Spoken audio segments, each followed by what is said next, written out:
Marks 5వ అధ్యాయంలో కొన్ని వచనాలు చదువుకుందాము. చిన్న ప్రార్థన చేసుకుందాము.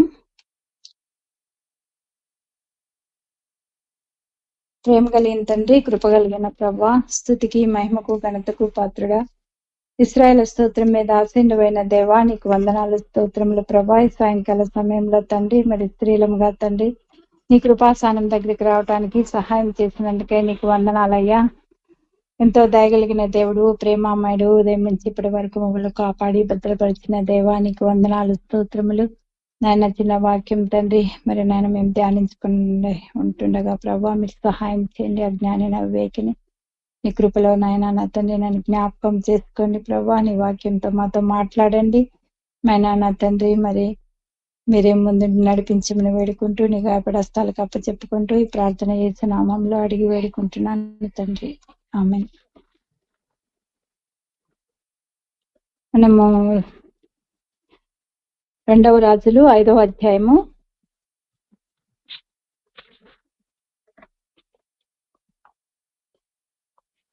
2వ వచనము. ఇది చాలాసార్లు చదువుకున్నాము, ఒకసారి మళ్ళీ ఇదే వాక్యం ధ్యానిద్దాము. సిరియన్లు గుంపులు గుంపులుగా బయలుదేరి ఇశ్రాయేలు దేశం మీదకి పోయి ఉండిరి. వారచ్చటి నుండి ఒక చిన్న దానిని చెరగుని తేగ, అది నయమాను భార్యకు పరిచారము చేయిచుండెను. మేము సండే క్లాస్ పిల్లలకు కూడా ఈ వాక్యము చెప్పుకున్నామండి. ఇక్కడ ఇప్పుడు మనము ఇంకొక కొత్త పద్ధతిలో చూద్దాము. మరి బైబిల్లో మనకి ఎంతో మంది ఘనత పొందినటువంటి గొప్ప గొప్ప స్త్రీలు ఉన్నారు కదా. చాలా మంది స్త్రీల గురించి మనం చదువుకుంటూ వచ్చిన హన్నా, మరియా, అబిగేలు, ఇట్లా చాలా మంది స్త్రీల గురించి మనం చదువుకుంటూ వచ్చాము. ఇక్కడ ఏంటంటే బైబిల్లో కొంతమంది స్త్రీల పేర్లు రాయబడలేదు. చాలా మంది స్త్రీలు ఉన్నప్పటికీ కూడా వాళ్ళలో కొంతమంది పేర్లు రాయబడాల. మరి బైబిల్లో వాళ్ళ పేర్లు కనిపించకపోయినప్పటికీ కూడా మరి వాళ్ళు చేసినటువంటి పనులు, వాళ్ళు చూపిన ధైర్య సాహసాలు మనకి కనిపిస్తాయి. ఇక్కడ కూడా మనము ఒక స్త్రీని గురించి చూద్దాము. ఇక్కడ ఎవరు, నయమాను భార్య గురించి చూద్దాము. మరి ఈమె పేరు మనకి ఎక్కడ కూడా కనిపించదు, కానీ ఈమె యొక్క ఓర్పు, ఈమె యొక్క గుణగణాలు మనము కొంచెం ధ్యానిద్దాము.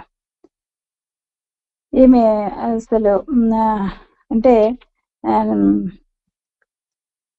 ఒక మంచి ఇల్లాలుగా చెప్పుకోవచ్చు నయమాను భార్యని.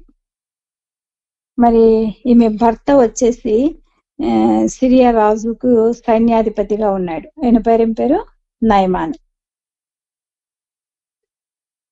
మరి ఈ సిరియా రాజుకి ఈ నయమాను చాలా విజయాలు, అంటే సైన్యాధిపతి కదా, కాబట్టి యుద్ధాలలో ఈయన అనేకమైన విజయాలు పొందినాడు అనమాట. ఈ విధంగా ఆ సిరియా రాజుకి మంచి అంటే నమ్మకమైన వ్యక్తిగా ఈ యొక్క నయమాను ఉంటా వచ్చినాడు. మరి సిరియన్లు మరి విజయాలు పొందినారు అని వాళ్ళు ఏమనుకుంటారు, ఎవరైనా గొప్ప ఏదైనా ఒకటి సాధిస్తే ఇది మా దేవుని వల్లే మాకు కలిగింది, మా దేవుని శక్తి సామర్థ్యాలు. అదే విధంగా ఈ సిరియన్లు కూడా విజయం సాధించినప్పుడు వల్ల ఏమనుకుంటారు, వాళ్ళ దేవుళ్ళు వేరు, వాళ్ళు ఇశ్రాయేలీలు కాదు, సిరియన్లు వేరే దేశస్తులు, వాళ్ళు అన్ని విగ్రహార దగ్గర. అలాంటి వాళ్ళు మా దేవుళ్ళ వల్ల ఇది సాధ్యమైందనేసి వాళ్ళు భావించేవాళ్ళు. అయితే అందరికీ కూడా విజయాన్ని ఇచ్చేది ఎవరు? మంచివారి మీదగా చెడ్డవారి మీద, మరి వర్షాన్ని ఎండని అన్నిటినీ ఇచ్చే దేవుడే వీళ్ళకు కూడా విజయాన్ని ఇస్తూ వస్తున్నాడు కదా. యెహోవాయే వాళ్ళకు కూడా విజయాన్ని కలిగిస్తున్నాడు అన్న విషయం మనం కూడా గమనించాలి. ఎందుకంటే ఆయన లోకమంతటికీ సర్వాధికారి. మన దేవుడు లోకాన్ని అంతటికి కూడా ఆయన సార్వభౌముడు, సర్వాధికారి. మరి అన్ని దేశాలు కూడా మరి ఆయన యొక్క ఇష్ట ప్రకారమే, ఆయన చిత్తాన్ని జరిగిస్తాడు. ఇంకా ఈ విధంగా నయమాను మరి వాళ్ళ యొక్క యజమాని సిరియారాజు యొక్క దృష్టిలో గొప్పవాడే అయినాడు. ఏ విధంగా? గొప్ప విజయాలు సాధించడం వల్ల ఆయన యొక్క గౌరవానికి పాత్రుడయ్యాడు. ఆయన మహాసూర్యుడు, అంటే బాగా యుద్ధంలో నేర్పరిగా ఉండేవాడు.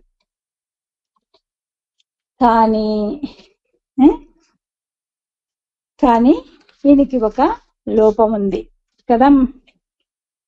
ఈయనకి ఏం లోపం ఉందో మనకందరికి కూడా తెలుసు. ఇక్కడే రాసింది మొదటి అధ్యాయంలో 5వ అధ్యాయంలో మొదటి వచనంలో, అతడు తన యజమాని దృష్టికి ఘనుడై దయ పొందిన వాడయ్యను.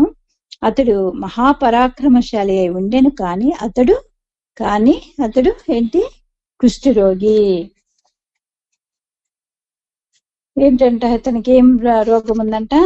కుష్ఠరోగం ఉందంట. మరి కుష్ఠరోగాన్ని గురించి మనకి బైబిల్లో లేవి కాండంలో చక్కగా రాసింది. అది ఒక స్కిన్ డిసీజెస్, మరి చర్మ వ్యాధి. అంతేకాకుండా అది ఒక అంటు వ్యాధి. అక్కడ బూజు అట్లా అని కూడా రాస్తున్నారు లేవి కాండంలో. అసలు మరి హిబ్రూలో ఒక దీన్ని చారాయత్ అంటారట. అంటే దీని మీనింగ్ వచ్చేసి దెబ్బతీయటం అనే అర్థం అంట. ఈ పదము దెబ్బతీయటము అనే అర్థం నుండి ఈ చారాయత్ అనే పదం వచ్చిందంట. అంటే ఇది ఈ వ్యాధి పాపాలకు ప్రతిఫలంగా, పాపం చేసినప్పుడు ప్రతిఫలంగా దేవుడు తీసినటువంటి దెబ్బ, అంటే శిక్ష. దెబ్బ అంటే దేవుడు విధించినటువంటి శిక్ష అనేసి ఆ ప్రజలు అదే ఆ రోజుల్లో ప్రజలు నమ్మేవాళ్ళు. ఇది అవునంటారా కాదంటారా? ఏమైనా ఆధారాలు ఉన్నాయా? ఆధారాలు చదివినప్పుడు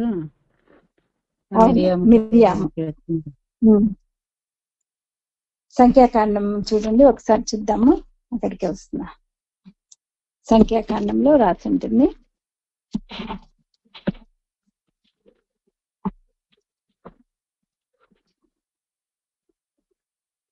సంఖ్యాకాండము మనం 12వ అధ్యాయం చదివితే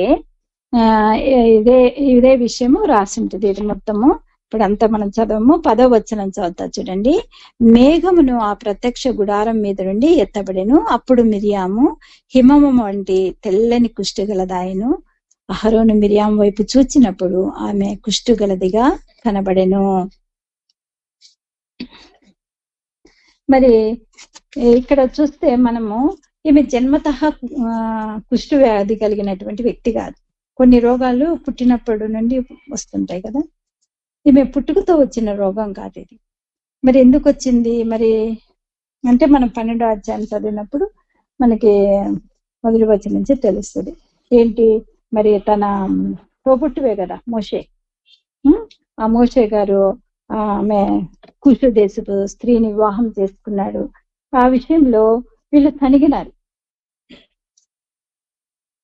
వ్యతిరేకంగా, మోషేకి వ్యతిరేకంగా మరి మాట్లాడింది.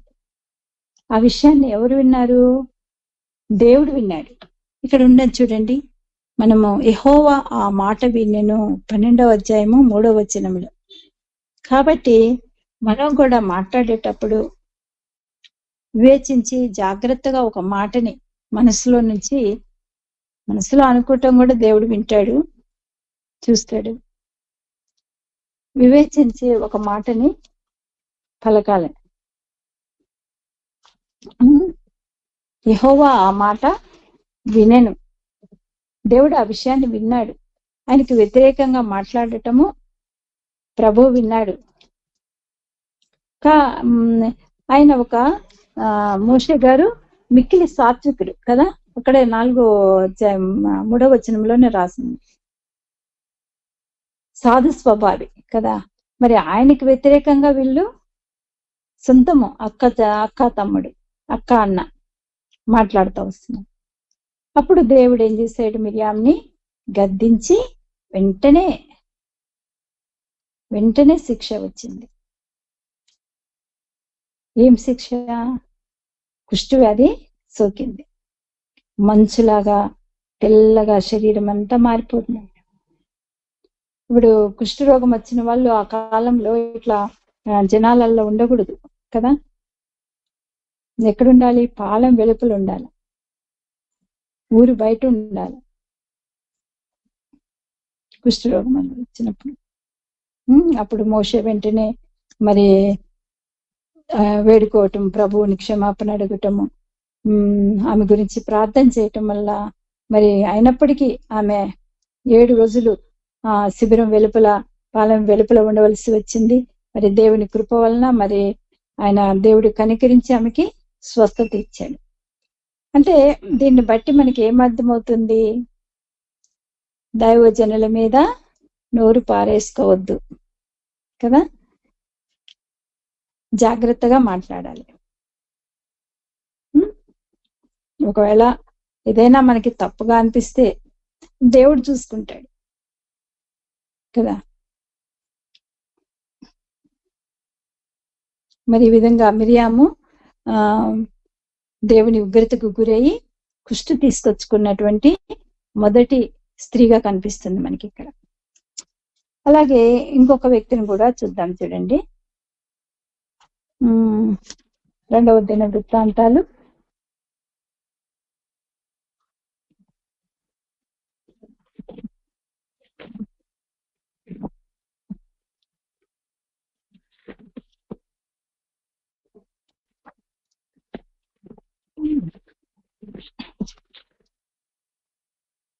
26వ అధ్యాయంలో ఉంటుంది. 2వ దినవృత్తాంతాలు 26వ అధ్యాయము 8వ వచనం చదువుదాం. ఉజ్జియా ధూపము వేయుటకు ధూపార్తిని చేత పట్టుకుని రౌద్రుడై యాజకుల మీద కోపము చూపెను. యెహోవా మందిరంలో ధూపపీఠము ప్రక్క అతడు ఉండగా యాజకులు చూచుచునే ఉన్నప్పుడు అతని నొసట కుష్ఠు రోగము పుట్టెను. ఇక్కడెవరు? ఉజ్జియా రాజు. ఆయన రాజు, గొప్ప రాజు. ఆ గొప్పతనంతో ఆయనకి ఏమొచ్చిందంటే గర్వం కూడా దాపరించింది. ఇక్కడ 16వ వచనంలో ఉంది. అయితే అతడు స్థిరపడిన తర్వాత అతడు మనసును గర్వించి చెడిపోయాను. ఆయన చిన్న వయసులోనే రాజుగా పట్టాభిషేకం పొంది మరి దాదాపు 52 సంవత్సరాలు మరి యూదుల్ని పరిపాలించినటువంటి గొప్ప రాజు. అయిన ఎక్కువ రోజులు పరిపాలించాడు ఇశ్రాయేలుని. మరి సొలొమోను కంటే, దావీదు కంటే కూడా ఎక్కువ సంవత్సరాలు ఈయన పరిపాలించాడు. ఎవరైనా చెప్తారా సొలొమోను దావీదు ఎన్ని సంవత్సరాలు పరిపాలించాడు? దావీదు 40 సంవత్సరాలు అండి. అంటే అవును సిస్టర్.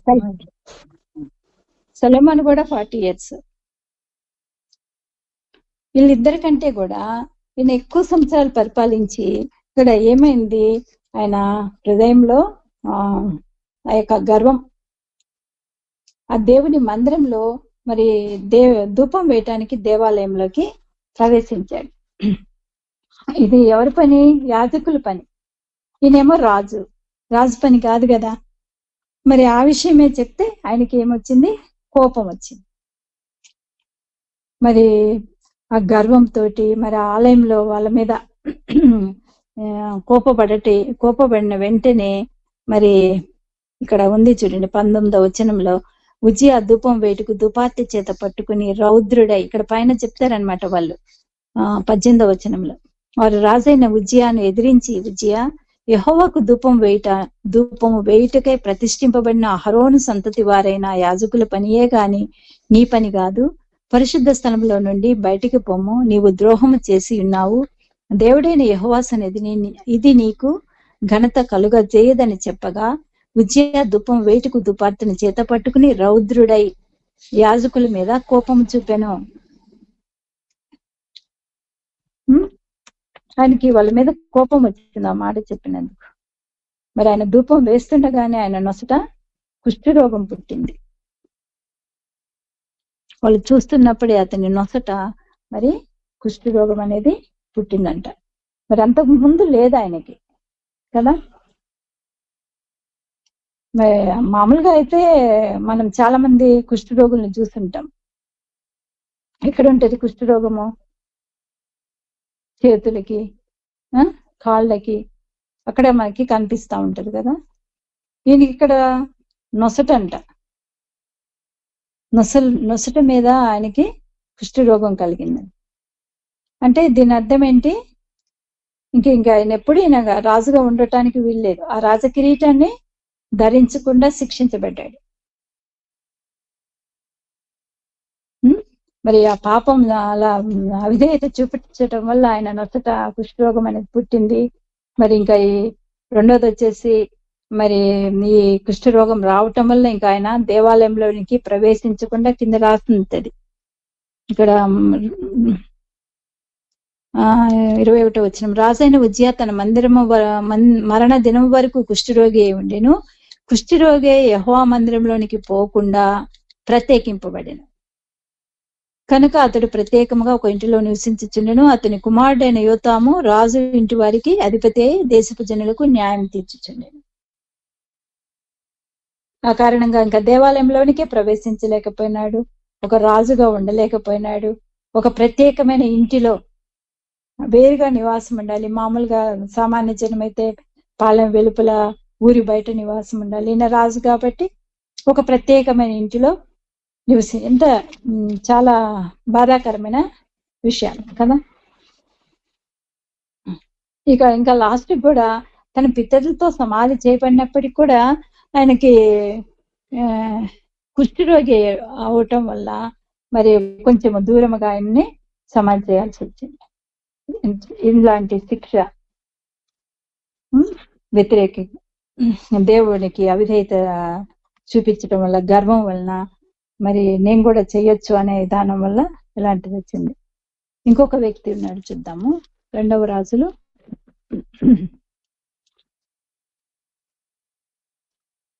5వ అధ్యాయంలోనే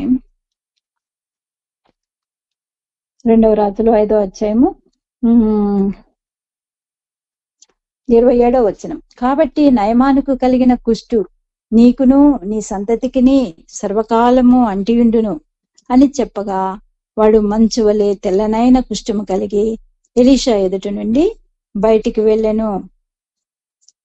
చూడండి, ఇది ఇంకా ఘోరం. ఆయనకే కాదంట, ఆయన సంతతికిని సర్వకాలము అంటి ఉండును. ఎవరు ఇతను? గెహాజీ, ఎలీషా శిష్యుడు, ప్రవక్త యొక్క శిష్యుడు, ఒక మంచి గొప్ప ప్రవక్త. ఆయన అలాంటి ప్రవక్త దగ్గర నమ్మకమైన శిష్యుడు, ఆయన ప్రక్కనే ఉండేవాడు, ఆయన సేవకుడు. అలాంటి వ్యక్తి ఇప్పుడు ఇలాంటి స్థితికి దిగజారిపోయినాడు కదా. మనము కూడా రక్షించబడి మరి ఎంతగానో మరి ఇట్లా దేవునిలో కొనసాగుతూ ఉన్నప్పటికీ కూడా మన ఇచ్చిన రక్షణను మన భయంతో భక్తితో కొనసాగించుకోవాలని వాక్యం చెప్తుంది. ఇప్పుడు ఎలాంటి పరిస్థితుల్లో వస్తాయి మనకి కలిగిన రక్షణను కోల్పోకుండా. ఈ ప్రవక్త శిష్యుడు ఇప్పుడు ఏమైపోయినాడు మరి పైన మనం చదివితే తెలుస్తుంది. మరి తన యజమాని ఎలీషా గారి తృణీకరించినటువంటి ఆ కానుకల్ని అవి తీసుకోవాలి, నా యజమానికి మనసు లేకుండా పోయింది, అయ్యో ఇంత గొప్ప కానుకలు తీసుకొచ్చాడు నయమాను, వీటన్నిటిని నేను వద్దనేసి అంటున్నాడు అనేసి మరి అలాంటి ఆశ, ఆశ మరి పరిగెత్తి మరి ఆ పాడు సొమ్ముని తెచ్చుకున్నాడు. ఎలీషా గారు ఏది వద్దన్నాడో ఆ సొమ్ముని తీసుకొచ్చుకున్నాడు. ఆ నయమాన్ని వదిలేసినటువంటి ఆ కుష్ఠరోగము మరి ఈయనకి, ఈయన సంతానానికి సర్వకాలము ఉండిపోయిందంట. మంచు వంటి కుష్ఠ వ్యాధి కలిగి మరి ప్రవక్త దగ్గర నుండి ఆయన అక్కడి నుంచి వెళ్ళగొట్టబడ్డాడు, బయటికి వెళ్ళిపోయినాడు.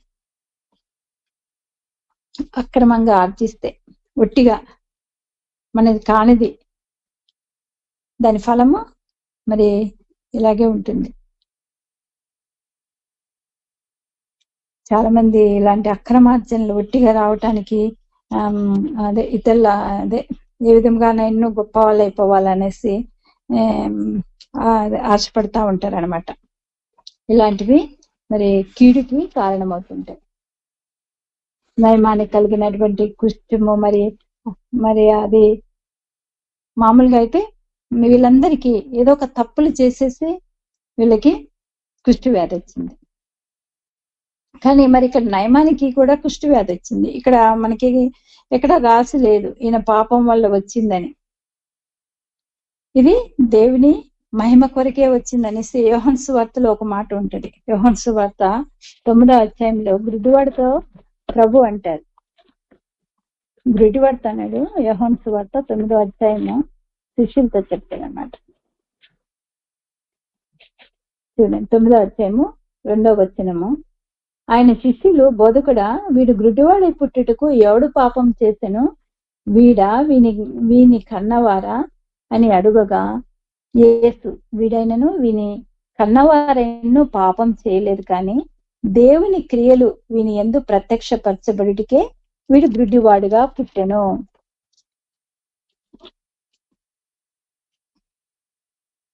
కొన్నిసార్లు కొన్ని జబ్బులు దేవుని మహిమ కొరకు వస్తుంటాయి.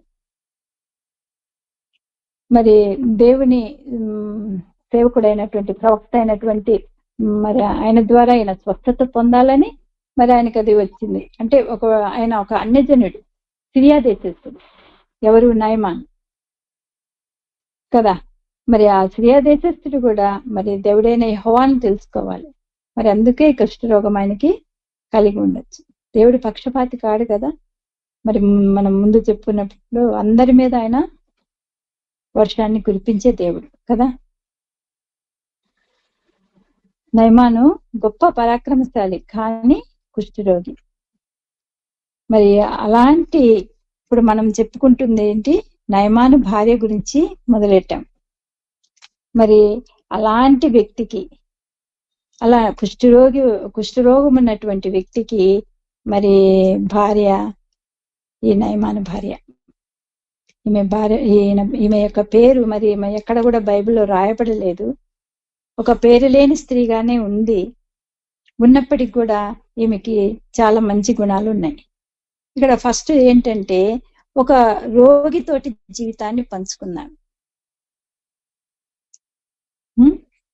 ఆమె దీన్ని బట్టి ఒక ఉత్తమ ఇల్లాలు, సాధ్వి అనేసి చెప్పుకోవచ్చు. ఎందుకంటే ఒక కుష్ఠరోగితోటి మరి తన జీవితాన్ని పంచుకుంది. ఇలాంటి స్త్రీలు చాలా తక్కువ మంది ఉంటారు కదండి. అంతేకాకుండా ఈమె పేదల పట్ల కూడా దయ చూపేదిగా ఉంది. ఎందుకంటే దానికి నిదర్శనము ఈ ఇశ్రాయేలీల చిన్నది, ఇక్కడ మనం చదువుకున్నాం కదా, ఆ చిన్న పాప, ఇశ్రాయేలీల అమ్మాయి బానిస, ఈమె దగ్గర ఉంటది అనమాట. పరిచారం చేస్తూ ఒక పరిచారకురాలుగా చిన్నపిల్లని ఆమె చేరదీసింది. మరి ఒక రోగితోటి సంసారం చేయటము మరి నిజంగా అది చాలా కష్టంతో కూడిన పని, ఒక నరకంలాగా కదా. మనము పెళ్లి సమయంలో కొన్ని ప్రమాణాలు చూస్తుంటాం కదా. అందులో ఏముంటది? వ్యాధి ఎందు, బాధ ఎందు, అలా ప్రమాణాలు చెప్పిస్తారు. అన్ని విషయాల్లో నేను నీకు భార్యగా ఉంటాను అనేసి అలాంటి ప్రమాణాలు చేస్తారు. ఈమె అన్ని రాలైనప్పటికీ కూడా ఈ ప్రమాణాలన్నీ మరి గౌరవించి చేసిన ప్రమాణానికి నిలబడింది.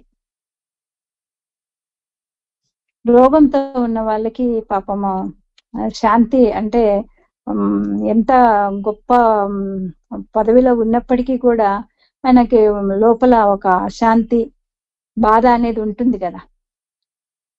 మరి అవన్నీ తగ్గించాలి, ఆయనకి ఆదరణ కలగాలి అంటే అది భాగస్వామి పనే, ఆయన భార్య పనే కదా. ఆమె కలిగించగలుగుతుంది. మరి అలాంటి వారి ద్వారా, భార్యతోటే మరి ఆయనకి ఆదరణ, నెమ్మది అనేది కలుగుతుంది. చాలా మంది భార్యలు మరి తమ భర్తలకి అనేక విషయాల్లో చేయూతనిచ్చారు అనేసి మనం అక్కడక్కడ వార్తల్లో మరి వింటుంటాము, మరి కొన్నిసార్లు చదువుతుంటాము. కొంతమంది భార్యలు మరి తమ భర్తలకి కిడ్నీలు ఇచ్చారని, మరి మనం అప్పుడప్పుడు ఒకటి వాట్సాప్ లో కూడా చక్కర్లు కొట్టేది అది, కాళ్ళు లేని వ్యక్తి ఎవరో మరి ఆయన ఇట్లా భుజం మీద వేసుకుని ఇద్దరు ఒకరికొకరు ఎంతో సహకరించుకునే వాళ్ళు. అట్లా అనేక విషయాల్లో మనం చూసాం, వింటుంటాం అనమాట. మరి అలాంటి కోవకు చెందిన ఆమె, అలాంటి మంచి భార్యనే ఈ నయమాను భార్య. యోబు భార్య ఏమన్నదండి? యోబుకి రోగం వచ్చినప్పుడు, రోగం వచ్చింది, మరి నువ్వెందుకు ఇంకా బ్రతకటము, నీ దేవుణ్ణి దూషించి మరి చచ్చిపో, మరణం కమ్మనేస్తే ఆయన ఉచిత సలహాలు ఇచ్చింది. ఆయన అడగకపోయినా కానీ, అడగకపోయినా ఇచ్చే సలహాని ఉచిత సలహా అంటారు కదా, అలాంటి ఆమె. కానీ ఆమెకి యోబు భార్యకి మరి ఆపోజిట్ గా ఈ నయమాన్ భార్య ఉంది. తన భర్త బాగుపడాలి, తన బ్రతకాలి కదా. నిజంగా నయమాను చాలా లక్కీ ఫెలో అని చెప్పుకోవచ్చు, అలాంటి భార్య దొరికినందుకు. భార్య దొరికిన వానికి మేలు దొరికినని సామెతల్లో ఉంటుంది. ఇంకా రెండోది ఏంటంటే, తన భర్తకు వచ్చిన రోగాన్ని మరి రహస్యంగా ఉంచింది.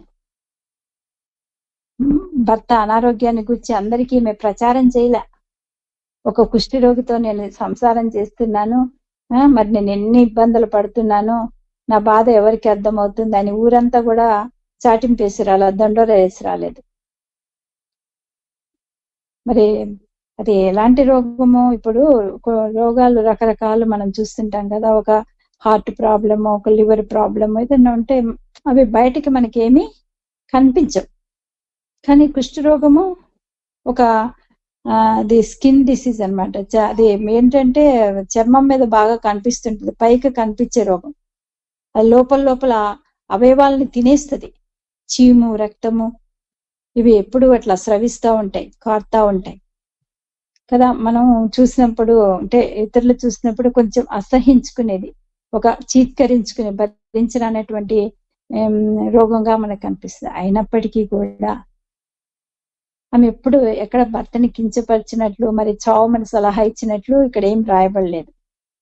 నాకు ఈ భర్త వద్దు, అసలు ఈ సంసారం అసలే వద్దని, నాకు విడాకులు ఇప్పించండి అనేసి పంచాయతీ ఏం పెట్టినట్లు కూడా రాయాల కదా. ఆమె ఎలాగైనా నా భర్తకు బాగు చేయి, ఏ దేవుడన్నా ఉంటే నాకు అంటారు కదా.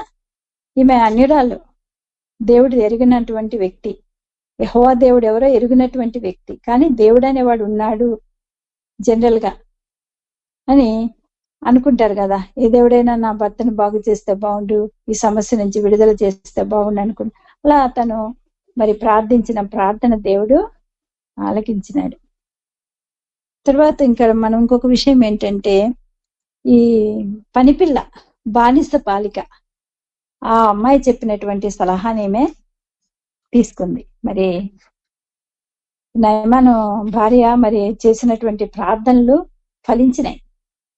ఆమె అన్వేషిస్తుంది, ఎలా నా భర్తకి స్వస్థత కలుగుతుంది, ఎక్కడ దొరుకుతుంది,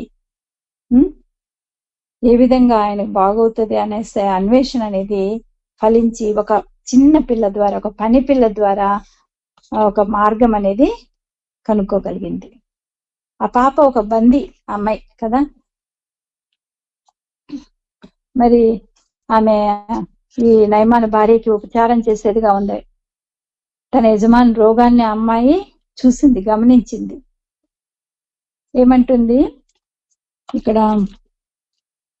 3వ వచనంలో, అది షోమ్రోనున్న ప్రవక్త దగ్గర నా ఏలిన వాడు ఉండవలనని నేనెంతో కోరుచున్నాను. అతడు నా ఏలిన వానికి కలిగిన కుష్ఠరోగమును బాగు చేయనని తన యజమానురాలితో అనెను. యజమానురాలికి ఎలీషా గారి గురించి ఆమె చెప్తుంది. షోమ్రోన్లో ఉన్నాడు ఆయన ప్రవక్తమ్మ, ఒక్కసారి ఆయన దగ్గరికి పోతే మరి యెహోవా దేవుడికి ప్రార్థన చేస్తాడు, మరి అయ్యగారు స్వస్థత పొందుకుంటారు, ఈ విధంగా చెప్పుండొచ్చు ఆ పాప కదా. ఆమె అనుకోలేదు, ఈ పిల్ల చెప్పేది ఏంది, ఈ అమ్మాయి చెప్పింది నేను వినాలా అనేసి ఆమె అనుకోలే. ఈ పాప వయసులో చిన్నదైనప్పటికీ కూడా వెంటనే తనకు తెలిసిన విషయాన్ని మరి ఏ విధంగానైనా నేను ఇంట్లో ఉంటున్నాను, నా యజమానికి మరి నేను ఏదో ఒక ఉపకారం చేసినట్లుగా ఉంటున్నాను అవుతానని తనకు తెలిసిన విషయాన్ని వెంటనే మరి నయమాన భార్యకి ఈమె చెప్పింది. అసలు బానిసలంటే ఒక పశువులాగా బజార్లో పెట్టి అమ్మి వేస్తారు కదా బానిసల్ని. యోసేపుని కూడా అలాగే అమ్మి వేశారు కదా. మనము సంతకెళ్ళినప్పుడు ఏం చేస్తాము, పశువులు అవి అమ్ముతుంటే కొనుక్కొచ్చుకుంటారు. అలా ఈ బానిసల్ని కూడా అమ్మేవాళ్ళు. మరి అలాంటి అమ్మాయి సలహాని మరి అలా అంటే తనకి ఏమి జ్ఞానము, తనకి ఏం తెలుసు, నేను ఎందుకు స్వీకరించాలి, మరి ఏదో కూటి కోసం వచ్చిన చిన్న పిల్ల చెప్పింది నేనెందుకు వినాలి అనేసి ఆమె అనుకోల. అమ్మాయి మాటల్ని నమ్మింది కదా. అంటే గొప్ప వాళ్ళంట పెద్దల మాటలు ఎలా వింటారో పిన్నల మాటలు కూడా అలాగే వింటారట.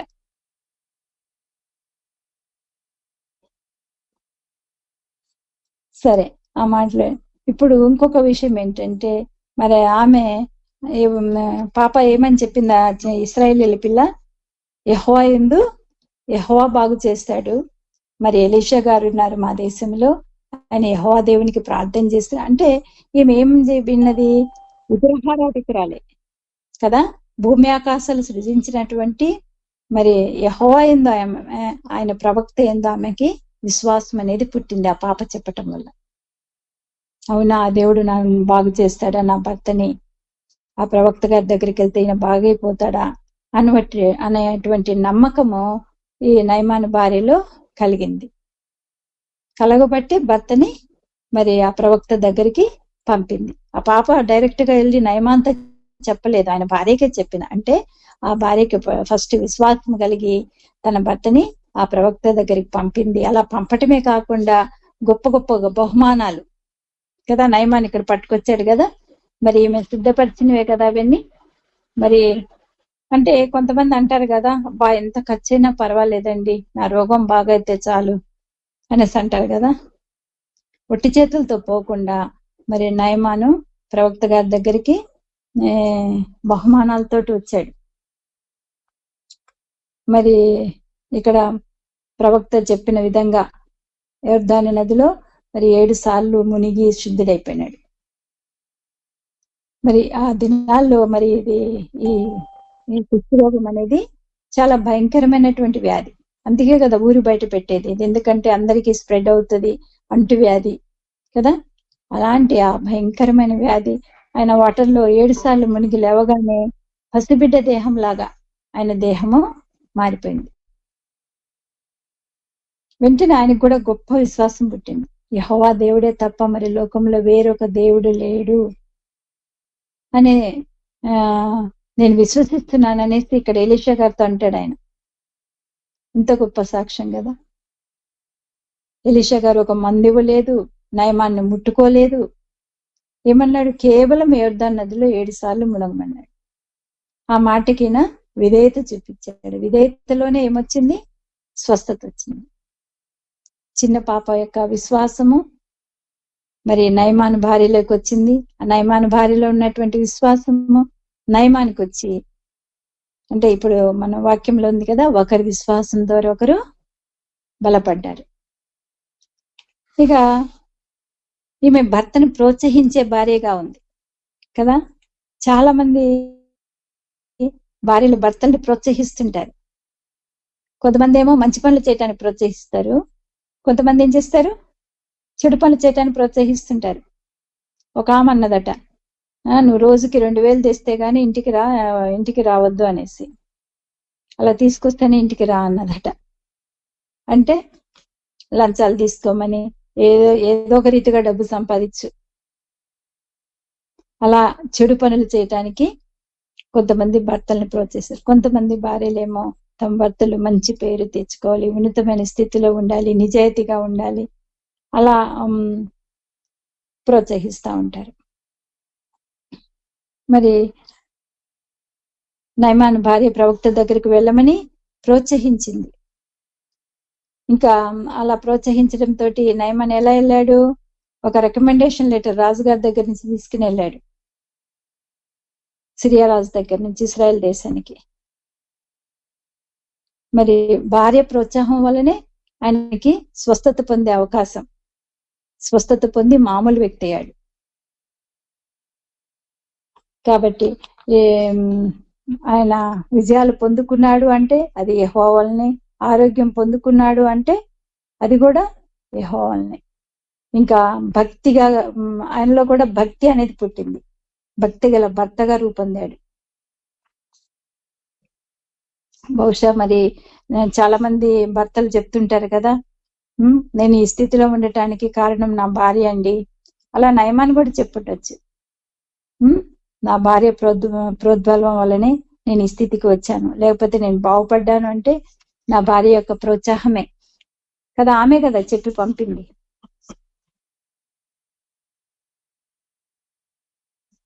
కాబట్టి భార్యలు ఎప్పుడు కూడా భర్తలని మంచి విషయాలకు ప్రోత్సహించాలి.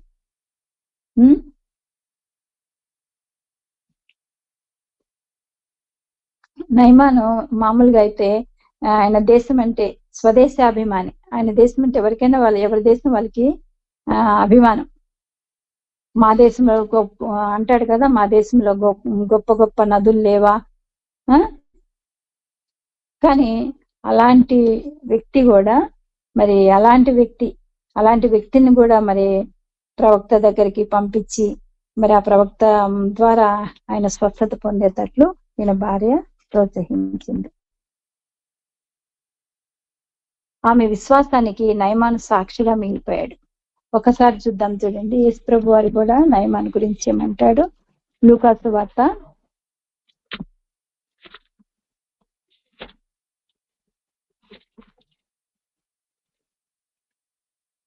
4వ అధ్యాయం.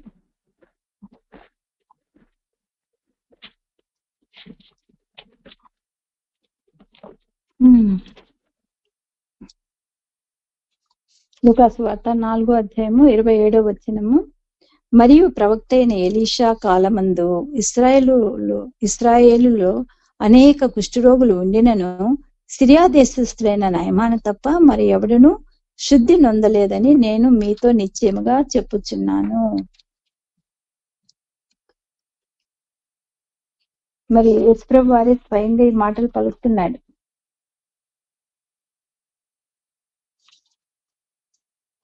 కదా. మరి ఎలీషా కాలంలో ఎంతో మంది కుష్ఠరోగులు ఉన్నారు కదా, కానీ నయమాన్ ఒక్కడే స్వస్థత పొందాడు. అంటే ఒక సిరియా దేశస్థుడు, అన్య దేశస్థుడు, ఈయన కూడా మరి దేవుని యొక్క కనికరాన్ని పొందుకున్నాడు. ఆ కాలంలో మరి ఈ ఏలియా గాని ఎలీషా గారు కానీ ఈ ఇశ్రాయేలీల ప్రజల చేతుల్లో చాలా మరి వాళ్ళు కష్టపడ్డారు. ఇంత గొప్ప ప్రవక్త మా దేశంలో ఉన్నాడు అనేసి వాళ్ళకి గౌరవం లేదనమాట. అంటే వీళ్ళు ఇతర దేశాల ప్రజల కంటే కూడా ఎక్కువగా విగ్రహ పూజలు చేయటం ఆ కాలంలో వాళ్ళకంటే కూడా నీచంగా జీవించారు ఇశ్రాయేలీలు. కాబట్టి మరి ఇతర దేశాల వాళ్ళకే ఈ గొప్ప దీవెన అనేది దేవుడిస్తా వచ్చినాడు. యేసుప్రభు కాలంలో కూడా అంతే కదా, యూదులు ఎప్పుడు కూడా తిరుగుబాటు చేస్తూ అపనమ్మకం చూపిస్తూనే కొనసాగినారు. కాబట్టే యూదేతరులు అంటే మనకి అన్యులకి ఈ యొక్క ఆశీర్వాదం అనేది లభించింది. ఏలియా కాలంలో కూడా అంతే. మీరు చెప్పండి, ఏలియా కాలంలో ఏ అన్య దేశస్తులు మరి మేలు పొందుకున్నారు?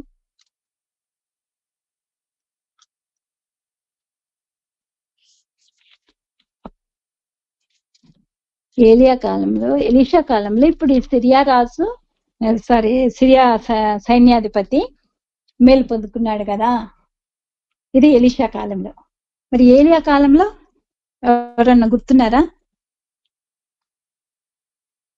ఎవరికైనా గుర్తుందా? ఎవరు ఏమన్నారు ఒకసారి అడగండి.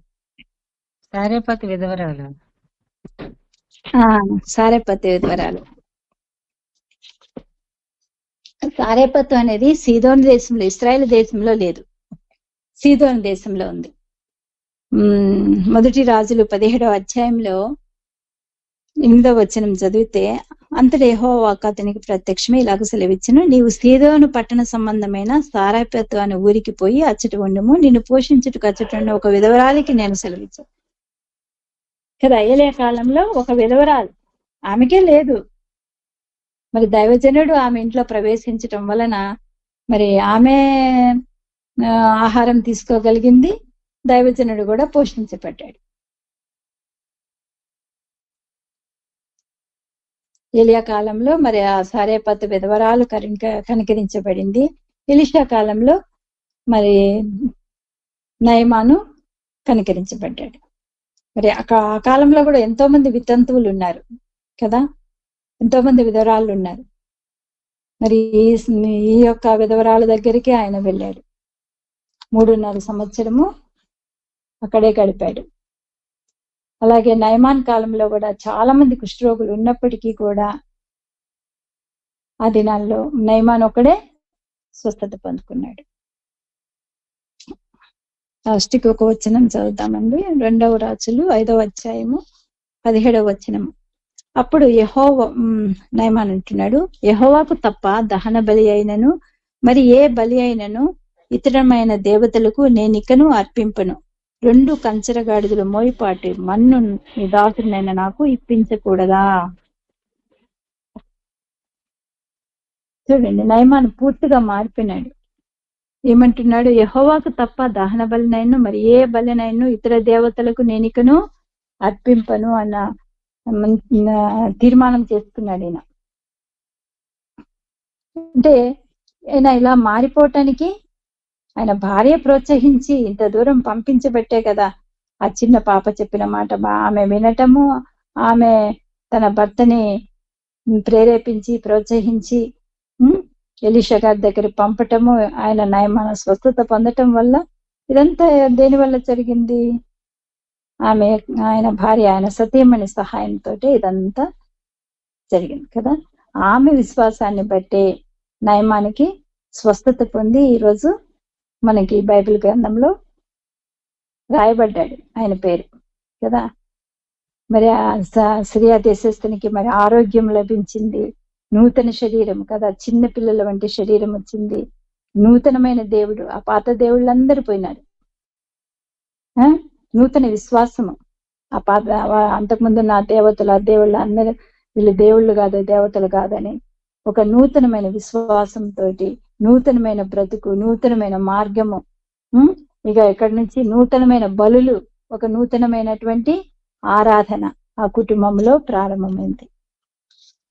దీనంతటికీ కారణము ఎవరండి? నయమాను భార్య. మనం కూడా స్త్రీలంగా మన కుటుంబాలని మరి దేవునిలో కట్టుకోవాలి. ఈ విధంగా మరి అన్ని విషయాలు, మంచి విషయాల్లో ప్రోత్సహించే వారంగా ఉండాలి. దేవుడిచ్చిన వాక్యాన్ని దీవించిన గాక. ఆమేన్.